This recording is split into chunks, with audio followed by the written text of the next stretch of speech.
On the 9th of October, that night, I was doing the dishes and I felt something come into my kitchen. It's normal for someone like me and people on this spectrum. But this one, I realized or I recognized the person. I did the normal rebuking, but I did not take it seriously because I felt it was just people coming to spy. That night, I had an attack that led to the next morning, and I got triggered by anger, and whatever happened that night came to manifest in reality.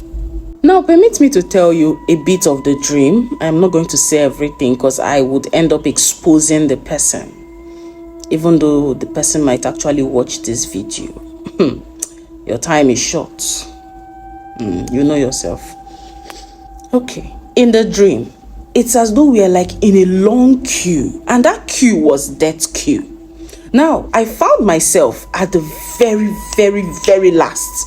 It's just like standing from here now to Indonesia or a very far country.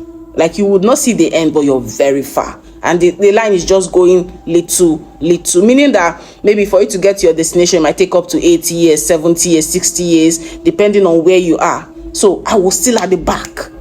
Then a man came to me, took me by force, and then pushed me to the front like a speed of lightning, and then I passed the gate of death.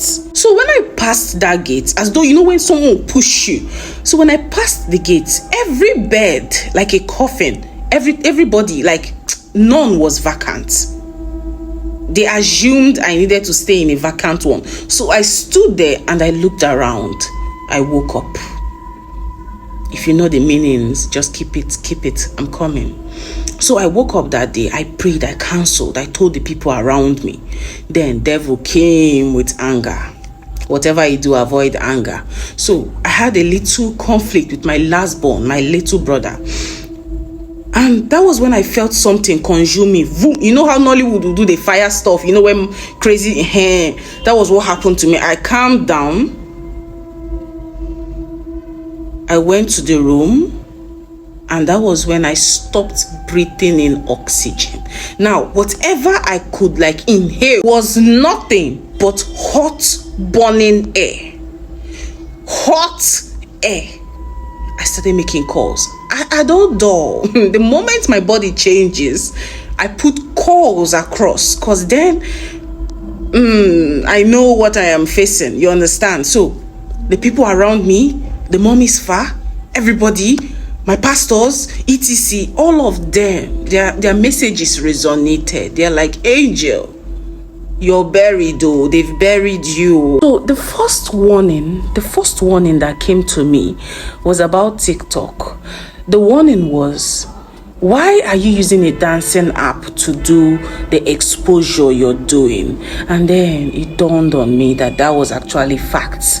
I was exposing things that people knew but were so scared to trade on, if you understand. So that was the first warning. The second warning, that was when I felt a lot of things coming into my atmosphere more than before. Then the third warning was what they came to the dream to do to me, but they still failed woefully. Now I can remember when I felt like I had given up. I felt like, okay, even if I had to die, I just wanted to die around people that I loved in the church. So I laid on the floor. I was just on the floor of the church. The preaching, like the congregation, they were just listening, but I was just on the floor. I was like, even if I'm breathing my last, let it be here. Do you understand? I was like denouncing anything that would be an obstacle at the judgment throne. Please, when praying to make heaven, please pray for mercy to speak for you, because if you're going with the things you're seeing, that heaven, you will likely not get there, if you understand.